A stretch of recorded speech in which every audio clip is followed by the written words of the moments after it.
सद्गुरुनाथ महाराज की जय।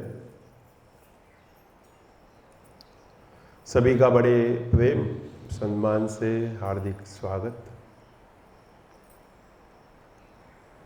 उपस्थित सभी का भी, ऑनलाइन सभी का भी हार्दिक स्वागत।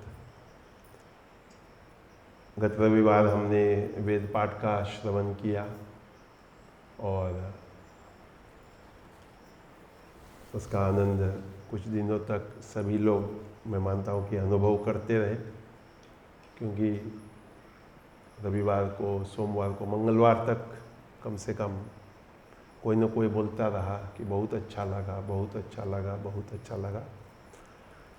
तो ये आप सभी का मेहनत का फल है, पुरुषार्थ का फल है कि जो आपने किया वो कुछ दिनों तक लोगों के मन में एक भावना बनी रही कि बहुत अच्छा लगा। फिर कुछ विचार, शायद ऑफलाइन बात हुई, क्योंकि हम सब एक बाबा भुक्तानंद जी की सिद्ध परंपरा से और शायद पुनर्जन्म में मानने वाले इस बात को मानते हैं कि केवल एक ही जन्म नहीं, परंतु जन्म जन्म जन्म जन्म लेते लेते लेते मनुष्य बने हैं। मनुष्य बनने के बाद भी मनुष्य बनना है, मतलब मनुष्य जन्म लेने के बाद भी मनुष्य बनना है। तो अंत में मैंने आपको ध्याओ, आपको पूजो वाला बाबा जी का आशीर्वाद कहो, बाबा जी का विचार कहो, बाबा जी का अपना अनुभव कहो, जैसे भी आप सोचो विचार करो। बहुत एक गहन विचारणीय सिखावनी है। और इस सप्ताह में मुझे किसी ने ये एक छोटा सा वीडियो भेजा मानस शास्त्र मनोविज्ञान के बारे में। तो मैंने सोचा कि उसके पर ही हम थोड़ा विचार करते हैं कि जो भी अध्यात्म से जुड़ा हुआ है और मनुष्य शरीर में है, वो तो यही मानकर चलता है कि मैं उत्तम हूँ, मैं बढ़िया हूँ, मैं अच्छा हूँ। लेकिन मेरा अपना अनुभव अपने बारे में भी, जिनके साथ में मैं व्यवहार करता हूँ, कि मन मेरा, मन आपका, हम त्रस्त है तो अपने मन से। क्यों? एक तो विचार निरंतर चलते रहते हैं, कितने विचार एक साथ चलते होंगे, अनगिनत है। उन विचारों के साथ हमारी भावनाएं, हमारी इमोशंस, और फिर हम बातें करते हैं, बातें सुनते हैं। तो कितनी सारे बातों को लेकर एक मनुष्य जीवन बनता है। लेकिन प्रत्येक व्यक्ति ये मानता है कि मैं बहुत अच्छा हूं। इसमें कोई संशय या संदेह नहीं है, परंतु उस अच्छे में भी अच्छा दूध भी कभी इकट्ठा हो जाता है, अच्छा दूध भी कभी फट जाता है।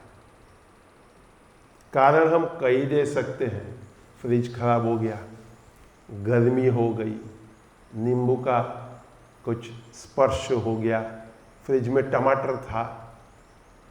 ऐसे ही हम भी अच्छे हैं, परंतु कभी कभी हमको भी किसी का स्पर्श हो जाता है। उसका मतलब हम बुरे नहीं हैं। कभी क्रोध आ जाता है किसी के प्रति, उसका मतलब उस व्यक्ति के प्रति हमको कुछ समस्या नहीं है, परंतु उस व्यक्ति के उस व्यवहार के प्रति, उस एक व्यवहार के प्रति हमारा विरोध है। व्यक्ति से हमको कोई, क्योंकि हम भी कभी कभी जीवन में देखते हैं ना, अरे वो उसके बारे में ऐसा बोलता है, लेकिन उठता बैठता उसके साथ ही है।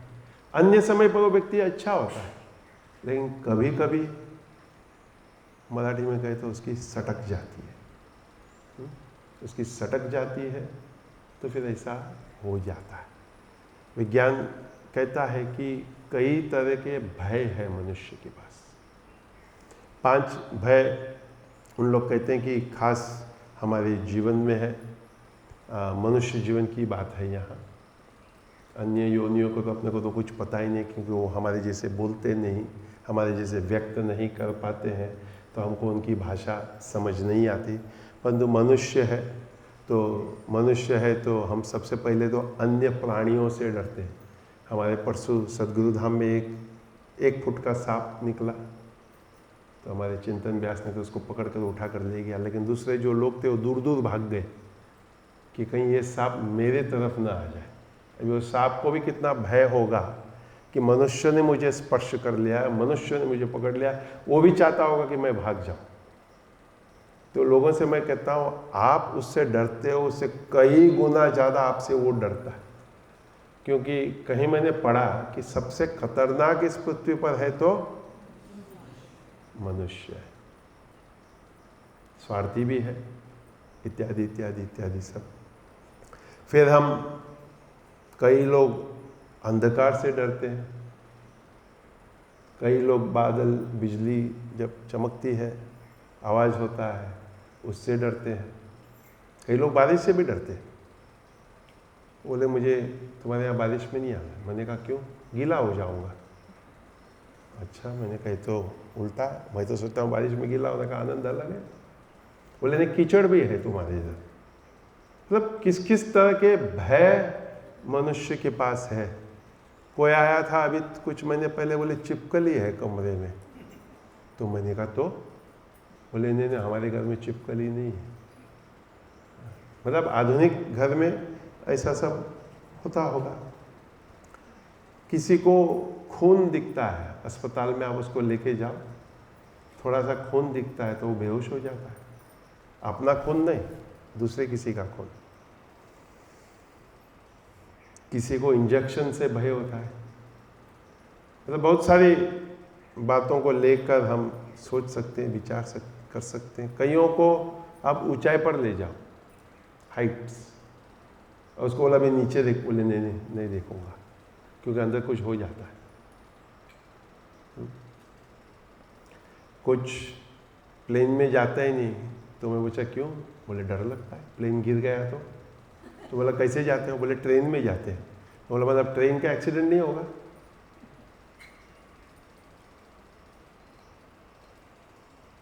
किसी को आवाज़ ज़्यादा करो, किसी को पानी का, तो कितने सारे, ये तो कुछ ही है, और भी बहुत सारे लिस्ट होंगे कहीं ना कहीं, लेकिन हम उस सब में नहीं जाते हैं। हम सोचते हैं, विचार करते हैं कि कहाँ हमको चलना है। तो हम यहीं से अपने ये छोटा वीडियो है, उस वीडियो से शुरुआत करते हैं कि क्या बोलता है ये वीडियो हमको, कि मनुष्य यदि बहुत हंसता है, मनुष्य यदि बहुत हंसता है, कोई बात में तथ्य भी नहीं होगा, मतलब कोई कुछ कह दिया और हंस दिया, तो ये समझो वो अपने अंतर में बहुत अकेलापन अनुभव करता है। कोई आपको कहेगा मैं तो आनंद में हूं, हाँ, आनंद में व्यक्ति जब होता है ना, उसका आनंद का जो स्पंदन, ये सूक्ष्म बात कर रहा हूं यहाँ, उस आनंद का स्पंदन भिन्न है, और वो आपको अवश्य में वो उसको कहने की भी आवश्यकता नहीं कि मैं आनंद में हूं। अगर उसको कहना पड़ रहा है आपको कि मैं आनंद में हूं इसलिए मैं हंस रहा हूं, तो आप समझ लो कि वो अनजान, अज्ञान में अकेलापन का महसूस। और जो हंसते नहीं है उनकी तो समस्या ही अलग है। वहाँ देखते हैं आता है कि नहीं आता, मुझे याद नहीं अभी, वो भी एक अलग समस्या है। लेकिन ये आपने कुछ चुटकुला बोला ही नहीं और हंस देता है। मतलब मनुष्य को कितनी समस्याएं हैं जीवन में। माता पिता कभी लेके आते हैं, बेटे को ठीक कर दो, बेटे को ठीक कर दो मतलब नहीं आशीर्वाद दे दो, लगा दो लाइन पे, तो फिर मैं हमारे एक क्षमा जी बैठी हुई यहाँ डॉक्टर मनीष है, उनके पास भेजता हूँ। तो मुझे पता है कि जैसे ही उन लोग पहले बोलेंगे तो कोई कोई मान लेता है कि आपकी बात सही है, आपका बात ठीक है। कोई तो कहता है मेरा बेटा ऐसा ही नहीं, तुम डॉक्टर हो, तुमको क्या पता है, बराबर। क्योंकि मेरा बेटा ऐसा होगा या मैं ऐसा हूँ, संभव ये। अभी आप कोई भी आध्यात्मिक व्यक्ति को ये सुनाओ, ये बोलेगा ये मानस शास्त्र में कोई दम ही नहीं है। लेकिन इस 40 वर्षों में मैंने अनुभव किया है कि विज्ञान जितना हम उसको छोड़ना चाहते हैं या उसे दूर भागना चाहते हैं, विज्ञान में भी कुछ दम है। और विज्ञान भी जो अध्यात्म से जोड़कर विज्ञान अगर आता है ना, अगर जो वैज्ञानिक व्यक्ति अगर अध्यात्म से जुड़ जाता है तो फिर बहुत अच्छी बात है कि वो व्यक्ति भी चिंतन मनन। हमारे यहाँ डॉक्टर महेश पारिक जी आते हैं, उन्होंने जब पीएचडी किया तो उन्होंने श्रीमद् भगवद गीता से पीएचडी किया मनोविज्ञान के लिए। कैसे किया? उन्होंने पंडित रखा, संस्कृत जानने वाला पंडित। उस संस्कृत जानने वाले पंडित से मूल संस्कृत में ही श्रीमद् भगवद गीता को समझते हुए उन्होंने मनोविज्ञान में पीएचडी किया। अगला तो जो भी हमारे इधर है, अभी मैं किसी का नाम तो ले नहीं सकता हूँ क्योंकि नाम लेते ही मेरे को स्पष्ट करने आएंगे आपने गलत समझा मुझे। ये तो मैं ही हूँ खुद। 90% लोग लिखकर भेजते हैं जो बोल नहीं सकते। इसमें मैं 2-3 बातें रखना चाहूँगा।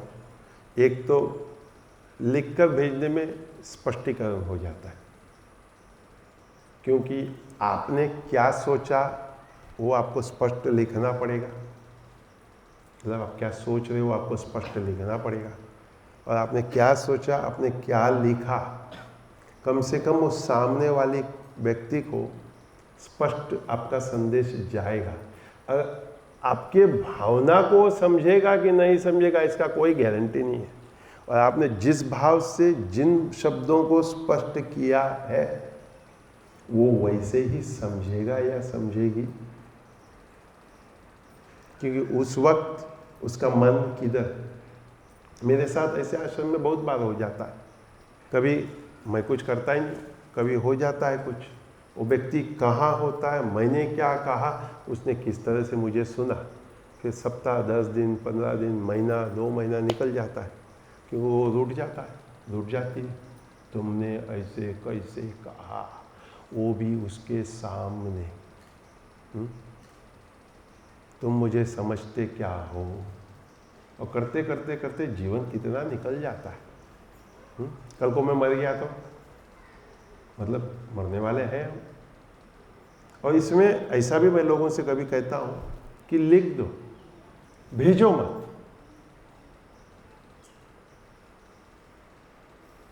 खासकर जो ईमेल करते हैं ना, उनके लिए ड्राफ्ट आता है ईमेल का। वो ड्राफ्ट में आप उसको पढ़े रहने दो, और उसको ड्राफ्ट में ही ठीक करते करते करते 6 महीना कभी साल भी निकल जाता है। और साल भर के बाद अपने को ही लगता है कि क्या ये बात है, कुछ है ही नहीं इसमें, इस बात में कोई तथ्य है ही नहीं। आपने सामने वाले को कुछ कहा नहीं, जो कुछ भी आपने किया मनोविज्ञान आपने अपने साथ ही किया, क्योंकि अंत में सुधरना मुझे ही है और किसी को न सुधारना है, और कोई सुधरेगा ऐसा भी नहीं सोचना है। ऐसा मेरा अपना मानना है। लेकिन फिर भी प्रयास तो करना है, पुरुषार्थ तो करना है। हम जिस समाज में रहते हैं, भारत देश के लिए खास कहूँगा, एक भाव लेकर चलता हूँ मैं कि हम जो देशवासी है भारत के, कि हम आज भी बहुत पीछे हैं प्रगति की दृष्टि से, बहुत पीछे। कारण हम ही हैं और कोई कारण नहीं। कई यहाँ तरुण लोग आते हैं, मुझे बोलते हैं आप अमेरिका जाते हो, मुझे भी ले जाओ साथ, कनाडा भेज दो, ऑस्ट्रेलिया भेज दो। उनको मैं समझाने का प्रयास करता हूँ कि भारत अच्छा है, रहो ना भारत में। बोले नहीं नहीं, उधर अच्छा है, उधर सुख है, भौतिक संपत्ति है, इत्यादि इत्यादि, जो कुछ भी है वो सब है। और कितना भी उनको समझाओ कि मैं ये चाहता हूँ कि सुधरना मुझे है, सुधरना हमको है। जब हम सुधरेंगे तो समाज हमारा बढ़िया होगा। समाज सुधरना चाहता है, इसकी कोई गारंटी नहीं है, लेकिन सुधारने की इच्छा रखने वाले बहुत लोग हैं। अभी हमारे राजा आए हुए हैं, उनके कंपनी में गणेश नाम का, आप कई लोग उसको जानते हैं। गणेश कितने 15-20 वर्ष हो गए होंगे। तो एक दिन मैंने ऐसे ही कहा कि इसको रख लो, तो इन लोगों ने कहा कि क्या करेगा। मैंने कहा थैला उठाएगा, झोला उठाएगा। करते करते अभी उसके जन्मदिन पर राजा ने उसको एक मोटरसाइकिल दिया।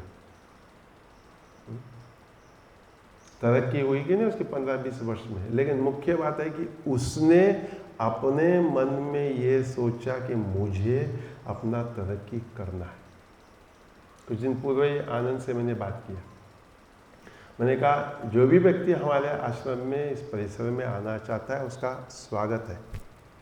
अगर वो व्यक्ति इस परिसर के अंदर आता है तो वो जो अभी जो कार्य कर रहा होगा उस व्यक्ति को ये समझाना पड़ेगा कि ये व्यक्ति अभी आया है, आई है, तो ये व्यक्ति अभी ये काम करने लगेगा। तुम्हारा काम तुम्हें इसको सिखाना होगा और तुम्हें अपनी प्रगति करनी होगी। भारत में हम भयभीत होते हैं, भय से जीते हैं कि कोई अगर दूसरा आएगा तो मेरा क्या होगा। तो मैं तो मानता हूँ कि कोई आएगा उसको स्वागत करो और अपनी तरक्की करो, अपने आप को बढ़ाओ। तो ये कभी कुछ बातें होती हैं हम नहीं व्यक्त कर सकते, नहीं बोल सकते, तो लिखित भले चिट्ठी के रूप में जैसा भी हो, जिस भी माध्यम से, और कागज़ पे भी अगर लिखते हो ना तो कागज़ रखो। ऐसा कोई ज़रूरत नहीं है कि जो हमारा उच्चाटन है उसको थुट करके हम निकाल दें, जरूरत नहीं। क्योंकि कुछ दिन में 2 दिन में मैं ही ठीक हो जाऊंगा, मुझे ही अपने पर हंसी आ जाएगी कि अरे क्या कोई बात ही नहीं थी। समझ रहे हो आप सब? नहीं तो कुछ नहीं, मैं अपने आप को ही समझा रहा हूँ, ऐसा मैं समझूंगा। मैंने इसको 2 बार देखा, 2 बार देखकर आज सोचा कि चलो आज इस बात को रखता हूँ। क्यों? क्योंकि कुछ बातें ऐसी हमारे यहाँ घटती है, तो मैं सोचता हूँ कि इन बातों को अगर हम समझाएं, आशा ये है कि आप समझोगे और आप प्रयास करोगे कि थोड़ा सा मैं अपने जीवन में तरक्की करूँ। तीसरा,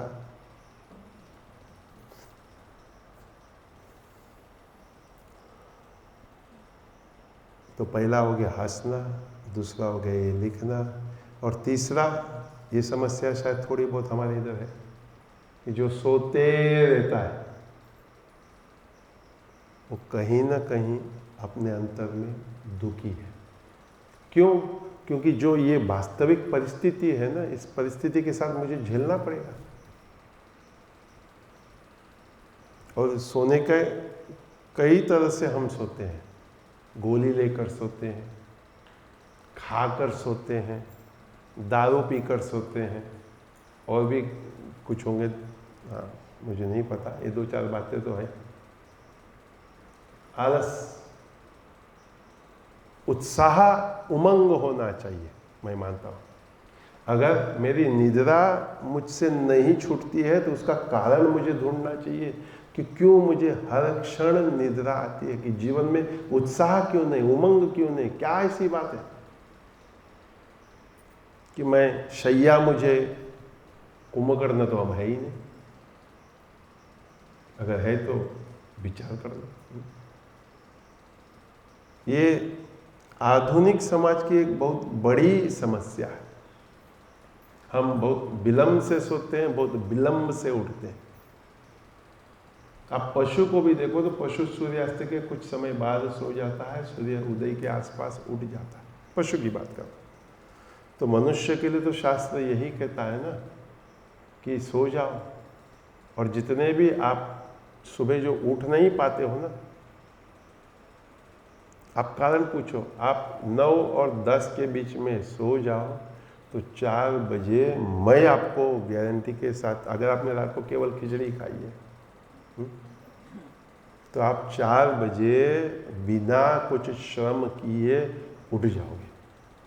और मोबाइल जब्त करा देना। I think Dinesh ji, mobile एक बड़ा कारण है जिसके कारण सुबह नींद नहीं खुलता है। मोबाइल रात को 9 बजे जब्त करा दो, जमा करवा दो, जब्त करवा दो, जो भी शब्द है, जितने भी है सबसे कोई जरूरत नहीं, क्योंकि वो एक बड़ा रोग है हमारे इधर आजकल, जिसके कारण 11 बज जाता है, 12 बज जाता है, नींद नहीं आती है। मैं अभी देखता हूँ हमारे यहाँ पबजी इतना खेलते हैं इन लोग, इसके बगल से निकल जाओ उसको पता ही नहीं चलता कि ये स्वामी नित्यानंद मेरे बगल से। मैं तो कभी ठुकरा के भी चलता हूँ, फिर भी उसको पता नहीं चलता कि मैं ठुकरा के कभी वो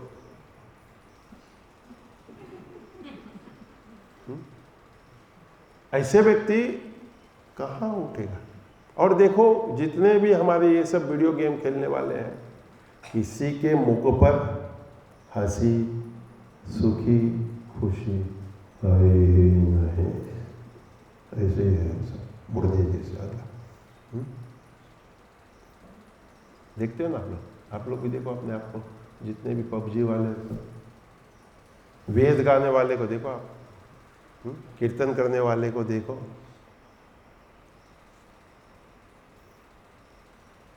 कोई व्यक्ति या तो बहुत थोड़ा बोलता है, इनसे तो मुझे बहुत डर लगता है।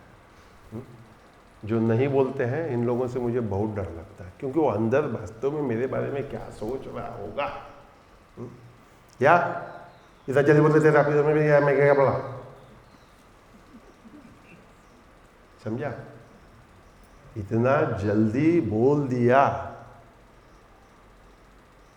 या चुप है या कर दिया।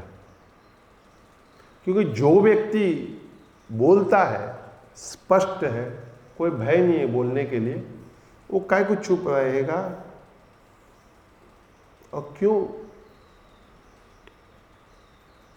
मैं तो हमेशा ये बोलता हूँ, जो बोलता है बहुत अच्छा है, कम से कम अपने को पता तो है ना क्या सोच रहा है, क्या हो रहा है। जो नहीं बोलता है उससे डरो, सच में। मतलब ऐसा जरूरत नहीं आप कि निरंतर 24 घंटा बोलते रहो, आप ऐसा नहीं सोचना कि ऐसे मैं बोल रहा हूँ। कुछ लोग ऐसे भी हैं, जब मिलो वो बोलते हैं, जब मिलो उसको कुछ बोलने कहते हैं, भैया ऐसा नहीं। हाँ, ऐसे भी लोग हैं जो सोचते हैं ना कि जब मिलो उसको कुछ बोलना चाहिए। अरे भाई जरूरत नहीं है ऐसा, जब मिलो मुस्कुरा दो और चलते भी बनो, वो भी ठीक है। लेकिन कुछ लोग हैं ऐसे, जब मिलो उसको कुछ ना कुछ बोलना ही है कि अभी मैं टट्टी करके आया। अरे भैया मेरे को कोई जानने की जरूरत ही नहीं कि तुम टट्टी करके आए। डॉक्टर हो, डॉक्टर जानना चाहेगा, या मैं अभी खा करके आया हूँ। अरे आप पूर्णानंदम की तरफ से आ रहे हैं तो आप खा कर ही आए होंगे ना। और वो भोजन का समय है 12 बजे का, 1 बजे का, शाम को 7 बजे का, तो भोजन का समय आप भोजन करके ही आ रहे होंगे। अपने यहाँ ऐसे एक होता है, खा के आया, हाँ जी खा के आया उधर से। एक बात करने की भी प्रक्रिया हमको समझ आनी चाहिए कि सामने वाले के साथ कुछ बात करने, क्या बात करें। तो उसके लिए पहले अपनी समझदारी हमको बढ़ानी पड़ेगी। ये सब हम क्यों करते हैं? क्योंकि मेरे पास अपनी समस्या कितनी है। अभी हमारे इधर 15 से 20 बच्चे हैं, कोई एक बच्चा दूसरे जैसा है ही नहीं। छोटे छोटे नन्हे मुन्ने की, बड़े को तो बात नहीं कर सकता, हमारे सब छोटे नन्हे मुन्ने, सबके साथ मेरा थोड़ा कुछ कुछ संबंध है। हर एक बच्चा अलग है, कोई आँख से आँख नहीं मिलाता है, कोई कुछ बोलो तो उत्तर नहीं देता है, किसी को पूछो उसके पहले वो सब व्यक्त कर देता है। ऐसे सब अलग अलग अलग तरह के हम हैं। तो ये भी हम भी सब अलग अलग इतने तरह के हम लोग हैं। तो आप कैसे बोलते हो तो आप देखो, जल्दी बोलते हो या कैसे हो, या अंदर अंदर बात दबा के भी मत रखो।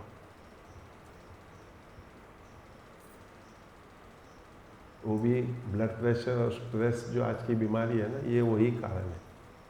लेकिन प्रश्न ये होता है ना, हम किसको व्यक्त करें, किसको बताएं।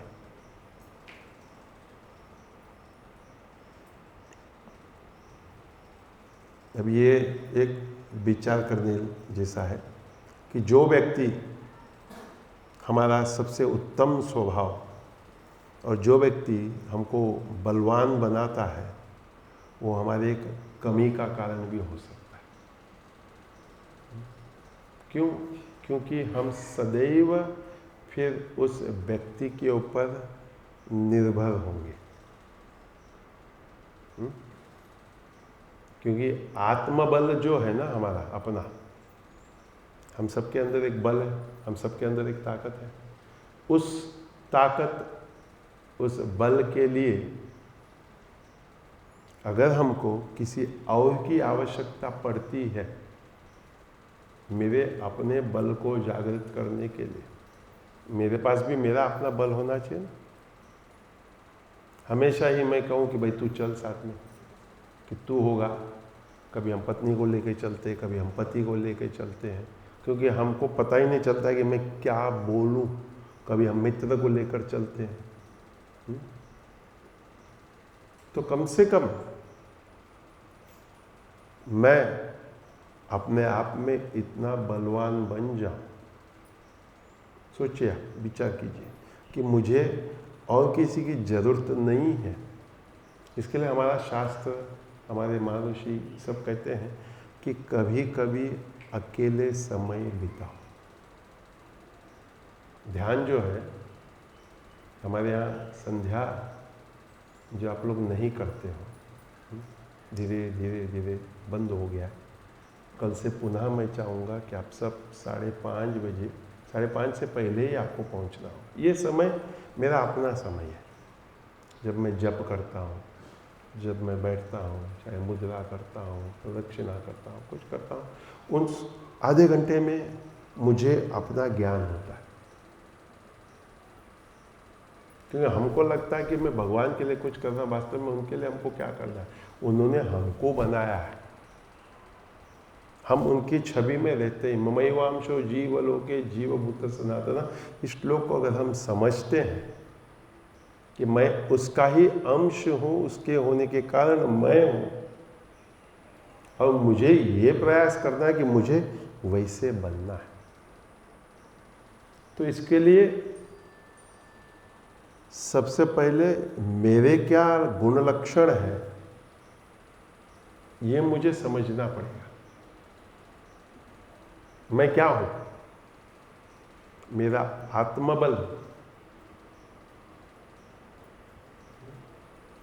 दृढ़ निश्चय, धृति, धैर्य, ये सब किसी और के होने के कारण मेरे अंतर से जागृत नहीं, मेरे अपने आप से जागृत मुझे करने आना चाहिए। नहीं तो हमेशा ही मुझे लगेगा अगर वो है तो मैं पूर्ण हूँ, नहीं तो मैं अपूर्ण हूँ।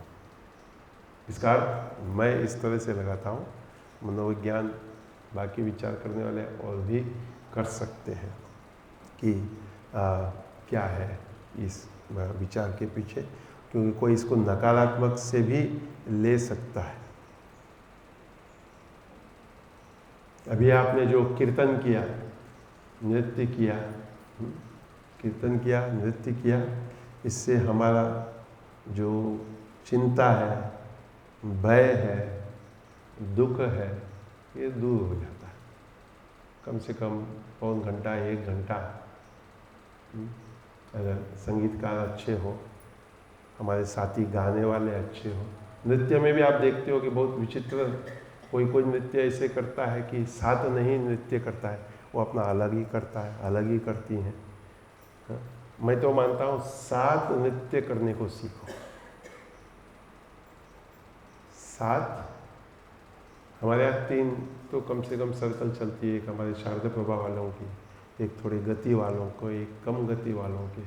कई लोग जल्दी बैठ जाते हैं। जल्दी बैठ जाने का आपका मैं कहूँ दुख कारण है, शरीर कारण नहीं है। सब जितने भी आप सब बैठते हो ना, शरीर बिल्कुल कारण नहीं है, आपका दुख आपका कारण है। क्षमा चाहता हूँ अगर आप मुझे समझाने आओगे बाद में, आप आना मत समझाने, मैं आपको पहले ही बोल देता। क्यों मैं ये सब बातों पर बहुत मनन चिंतन करते रहता हूँ, क्योंकि हर रविवार तो बोलना ही बोलना है जहाँ भी जाऊँ। तो उसके बीच में भी लोग आते हैं मिलने जुलने। पता है मुझे बहुत लोग मुझे समझाना चाहते हैं कि तुम समझते ही नहीं हो। मैं बात आपकी पक्का मानता हूँ। छोटी जो हमारी सोनाली आई वो तो मुझसे तंग आ गई है। ABCD मुझे आती नहीं अभी तक, 1 साल का स्टूडेंट, मतलब उसका मुझे अभी बोली भी थी हस्तकला में आ जाना, मैं फिर से सिखाऊंगी।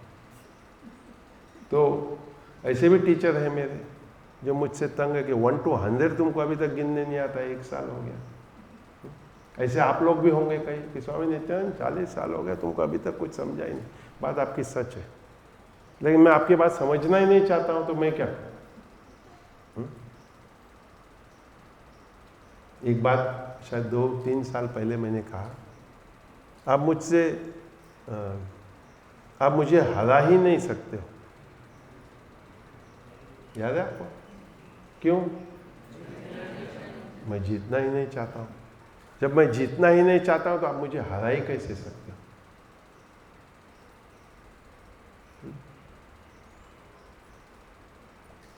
तो संगीत आगे आएगा, आई थिंक नेक्स्ट डे, पता नहीं कि किस तरह का संगीत आप श्रवण करते हो, उस पर भी आपके स्वभाव का, आपका मूड का ये जो है वो निर्भर होता है।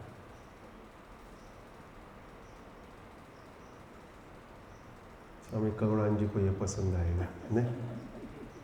जो छोटी छोटी बातों पर रो देता है वो नादान है, हृदय उसका मुलायम है।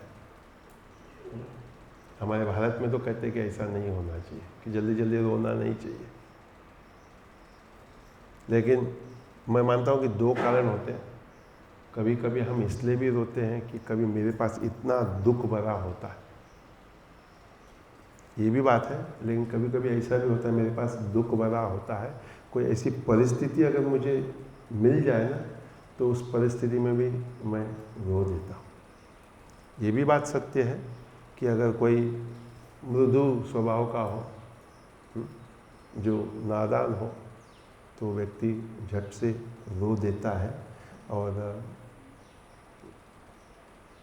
कुछ कुछ बातें हैं, मैं ज़्यादा नहीं बोलना चाहता हूँ क्योंकि फिर आप लोग सोचोगे क्या बोलता है। कुछ कुछ बातें मैं चाहता हूँ आपको सुनाऊँ, समझाऊँ।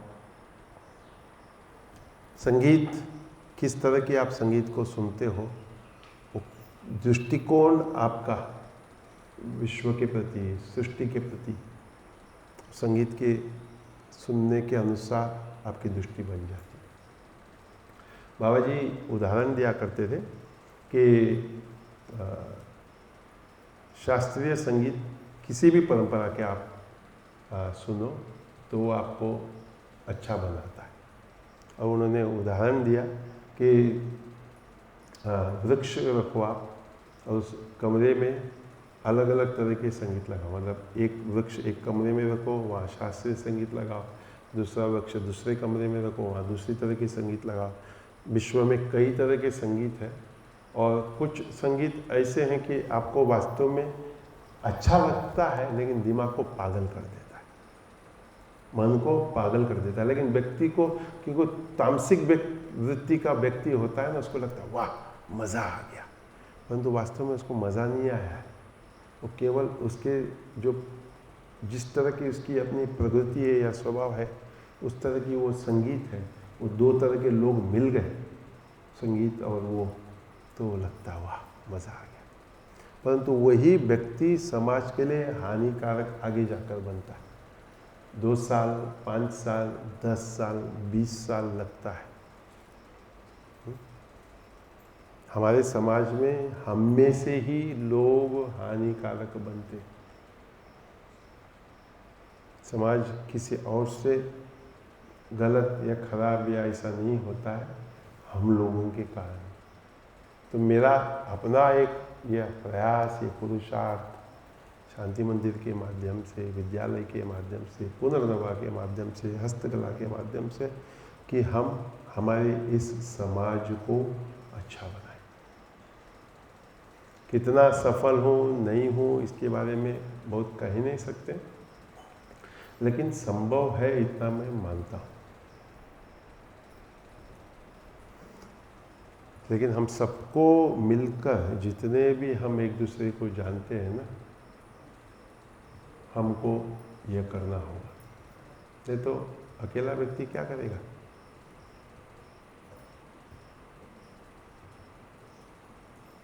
कोई छोटी छोटी बातों पर गुस्सा हो जाता है, कोई छोटी छोटी बातों पर गुस्सा हो जाता है, तो वो व्यक्ति को प्रेम चाहिए। मतलब उसका दिल खाली है, वो खाली है, कुछ भी नहीं, वो रोने लग जाता है या गुस्सा हो जाता है, जैसा भी है। प्रेम हम सबको चाहिए, जितने भी हम हैं, चाहे मनुष्य है, चाहे प्राणी है, ये भी है, प्रेम हमको चाहिए। अगर वो प्रेम हमको नहीं मिलता है, चाहे माता पिता से, चाहे भाई बहनों से, चाहे जिससे भी, तो हम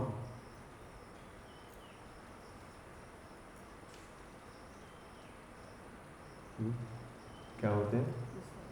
गुस्सा करते हैं।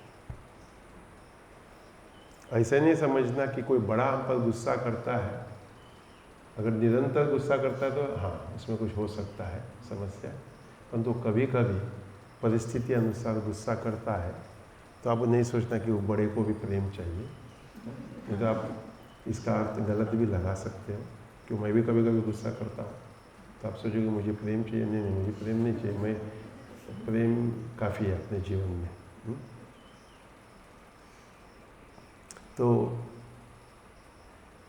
गुस्सा मत करो। गुस्सा आता है तो क्यों आता है, यह आपको विचार करना है। देखो गुस्सा आता है तो कैसा आता है, नहीं, ये तो हम सब जानते हैं। सकारात्मक पीपल, लोग, खुश लोग हमको खुश करते हैं। आज नृत्य करते करते एक दूसरे को देख के कितना आनंद आ रहा था ना। कोई अपने जैसे ही नृत्य करने वाला, अपने साथ ही कूदने वाला, अपने जैसे ही मंजीरा बजाने वाला, अपने जैसे ही तबला बजाने या ढोलक पकवाज बजाने वाला हो, अपने जैसे ही करने वाला हो, तो एक आनंद आता है। क्योंकि नकारात्मक लोगों का भी ऐसे ही है। सकारात्मक का लिखा है तो नकारात्मक का भी ऐसे। नकारात्मक लोगों को भी जब नकारात्मक लोग मिलते हैं, बोले आगे आगे वाह वाह, वो भी खुश हो जाते हैं। मतलब सकारात्मक लोग तो सकारात्मक लोग को मिलकर खुश होते ही हैं, लेकिन नकारात्मक लोग भी नकारात्मक लोग को मिलकर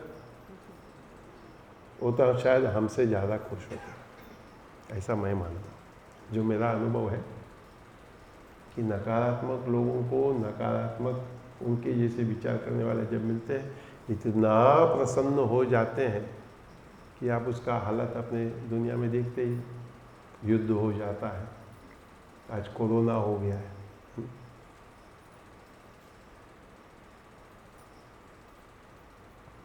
तो हम संगत, अच्छा संगत करना चाहिए, अच्छे लोगों के साथ रहना चाहिए, प्रसन्न रहो, खुश रहो, ऐसा सब शास्त्र भी हमको बोलता रहता है। अच्छे लोग भी हमको, माता पिता भी बोलते रहते हैं।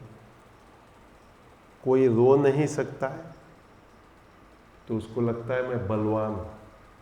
कोई रो नहीं सकता है, उसको लगता है मैं बलवान हूँ, लेकिन यहाँ वो कहते हैं कि नहीं, वो दुर्बल है, वो दुर्बल है। जो परिस्थिति अनुसार दुख अपना व्यक्त नहीं कर सकता है, वो कहते हैं कि रोना चाहिए कभी कभी। और कहीं नहीं तो सबसे एक जगह है आज के इस आधुनिक समय में, कहाँ सुना? जोर से बोला जाए। हाँ, बाथरूम। कि कोई नहीं तो बाथरूम में जाके रो सकते हो।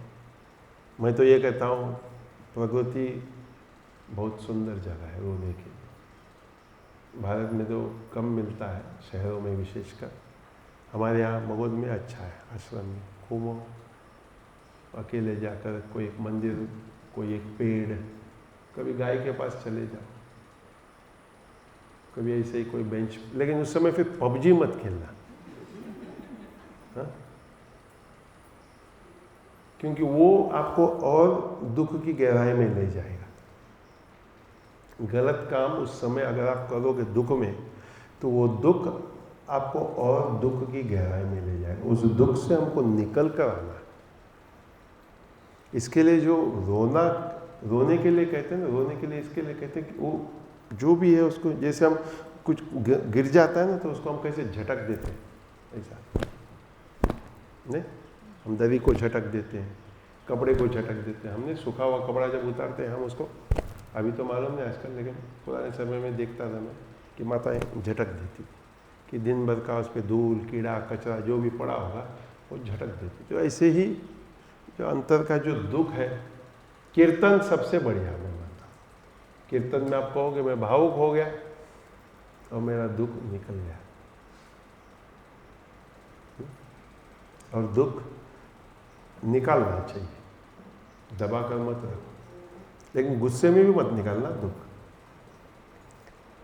हंसते हंसते खुशी खुशी दुख को निकालो। रात को सोते सोते जिस व्यक्ति को आप याद करते हो, वो तो या तो आपका सुख का कारण है या दुख का कारण है। जिस व्यक्ति को आप रात को, अभी आप सोचो, रात को सोते सोते मैं किसको याद करता हूँ? या तो आपको उससे प्रेम है, पसंद है, मज़ा आता है, उसके साथ आनंद आता है, इसके लिए आपको याद आता है, या तो वो व्यक्ति आपको इतना, उसने आपके जीवन को तंग करके रख दिया है ना। भगवान तो बहुत कम याद आता है। अगर कोई भी आप में से बोलेगा ना मैं तो भगवान को याद करके सोता हूँ, मैं बोलूँगा आप सबसे बड़े झूठ बोलने वाले।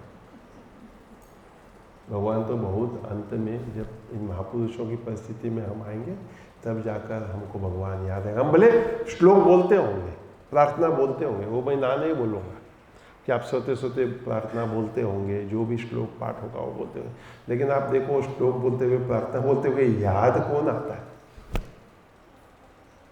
भगवान तो नहीं याद आता है। अगर भगवान याद आता तो फिर दुख कहाँ से? तो कौन है व्यक्ति जो आपको सोते सोते, मतलब लेटे लेटे याद आता है? सुबह उठकर भी जो पहले याद आता है ना, वो भी यही सही होगा कि आपका सुख या दुख का कारण होगा। तो विद्यार्थी जन इसको पढ़ ले कि you will require less sleep when you are happy in life. जब मैं प्रसन्न हूँ, खुश हूँ, मंदिर जाने के लिए, अपने सेवा करने के लिए, पढ़ने के लिए, या जिस भी कार्य से मैं उठता हूँ, योग करने के लिए, झाड़ू मारने के लिए, भोजन बनाने के लिए, अल्पाहार बनाने के लिए, अगर मैं अपने कार्य से, अपने जीवन से प्रसन्न हूँ, तो आलस्य ये हमको तंग नहीं करेगा। लेकिन अगर मैं अपने जीवन से ही प्रसन्न नहीं हूँ, अतृप्त हूँ, तो मैं सोचूंगा कि मैं सोते ही रहूँ। और जो आजकल का एक नया हो गया है ना कि वेकेशन पे जाना है, वेकेशन पे जाना है, छुट्टी पे जाना है, छुट्टी पे जाना है, मज़े करने के लिए कहीं जाना है, तो पुराने लोग आपको कहेंगे इसका मतलब जीवन जो आप जी रहे हो ना,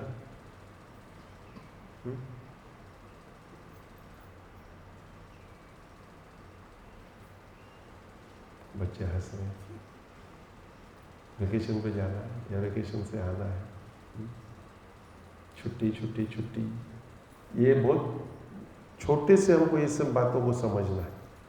अब जिस आयु में आप सब हो अभी, उस आयु में अगर आप सब बातों को समझोगे तो आगे चलकर आपका जीवन बढ़िया होगा। जितना हम अन्यों को दे सकते हैं, उतना ही प्रसन्नता, खुशी मुझे होगी, मतलब अपने आप को होगा। जितना हम बांट सकते हैं कुछ भी, चाहे अपना समय हो, चाहे अपना ज्ञान हो, चाहे अपना धन हो, जो कुछ भी आपके पास है, आपका बल हो, जो कुछ भी आप बांट सकते हो, तो आपको जीवन में प्रसन्नता, खुशी, आनंद आएगी।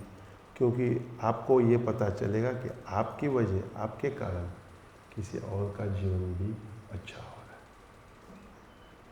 खाते वक्त कोई विचित्र तरह से खाता है तो उसके मन में कोई चिंता है। पंगत में हम जब भयभीत हो जाते हैं ना कि मुझे ही सब्जी नहीं मिलेगी, शायद मिष्ठान मेरे यहाँ ही समाप्त हो जाएगा। ये मैंने पहले भी कभी समझाया है। यहाँ से परोसते आता है, वहाँ से परोसते आता है, और अपने पास ही परोसने वाला दोनों चले जाते हैं। कितने सारे भय को हम लेकर जीते हैं। तो खाते खाते जब मानसिक तनाव होता है तो वो व्यक्त हो जाता है, लेकिन इतनी सूक्ष्मता से हमको देखने भी आना चाहिए, समझने भी आना चाहिए। यहाँ लिखा है कि लोगों को समझने का प्रयास करो। मैं तो ये कहूँगा अपने आप को समझने का प्रयास करो, क्योंकि आपको ध्याओ, आपको पूजो, आपको वंदो, आपका सम्मान करो, आप में ही आप होकर आपका राम रहता है। ये आवश्यक नहीं है कि मैं ये सोचूंगा मैं अपने आप को समझ गया। समझ रहा है? मैं ये कहूँगा कि मैं अपने आप को समझ गया हूँ, और ये आवश्यक नहीं है कि मैं अपने आप को समझ गया हूँ, क्योंकि मैं अपने अज्ञान में रहता हूँ कि मैं कितना अच्छा हूँ, सब लोग मुझे कितना चाहते हैं, मैं कितने प्यार से बातें करती हूँ, मैं सबको हंसाता ही रहता हूँ, मेरा कोई दुश्मन नहीं है। So sweet. और ये सब मैं ही कह रहा हूँ अपने लिए कि मैं कितना प्यारा हूँ। देखो बच्चे मुझे कितना चाहते हैं, मैं मेरे अंतर में कितना त्रस्त हूँ ये भी मैं जानता हूँ, लेकिन मैं किसी को व्यक्त नहीं कर पाता हूँ कि व्यक्त करता, मतलब जो भी है जिस भी कारण से। तो ये जो समय निकालने को कहा गया है ना, स्वाध्याय, स्व अध्याय, स्व अध्याय यानी मुझे अपने आप को समझना। एक छोटा सा कहानी के बात को समाप्त करता हूँ। एक पति पत्नी, नए दंपति, उनके बगल में एक और नए दंपति आते हैं, बाजू बाजू में रहते हैं, बीच में केवल एक खिड़की होती है। वो पत्नी रोज कपड़े धोकर सुखाने डालती है, तो पहले घर वाली अपने पति से रोज कहती है कि इसको कपड़े धोने ही नहीं आता है। रोज वो कपड़े, जब इन लोग नाश्ते के लिए बैठते हैं, अल्पाहार के लिए बैठते हैं, वो कहती है उसको कपड़े धोने ही नहीं आते, उसको कपड़े धोने ही नहीं आते। 15 दिन के बाद बोलती है कि आज पहली बार इसने कपड़े अच्छे से धोए, आज कपड़े इसने अच्छे से धोए। उसका पति उसको कहता है मैंने आज अपने घर की खिड़कियों को साफ की, मैंने अपने घर की जो कांच की खिड़की है ना उन कांच को सफाई किया आज।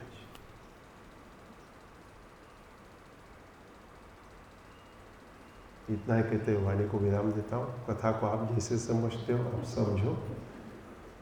मैं मानता हूँ कि अपने आप में ही वो समझाता है। और ये जो विचार, ये बातें रखी, खासकर हम जो आश्रम परिसर के अंदर रहते हैं उनसे मैं निवेदन करूँगा कि आप इन बातों को अपने आप से संवाद करो, विचार करो। किसी का यहाँ खंडन नहीं है, तिरस्कार नहीं है। हम प्रगतिशील बने, विशेषकर जो हम भारत के अंदर रहते हैं, हम अपने आप को प्रगतिशील बनाएं, हम हमारे समाज को प्रगतिशील बनाएं, हमारा यह समाज सुंदर बने, जिसे हमारे संतजन चाहते हैं वैसा यह बने। तो मैं मानता हूँ कि वास्तव में हमारा ये अध्यात्म, जो हमारे देश का सनातन धर्म है, ये हम सबके लिए लाभान्वित होगा। पुनः सभी का बड़े प्रेम सम्मान से हार्दिक स्वागत। सद्गुरुनाथ महाराज की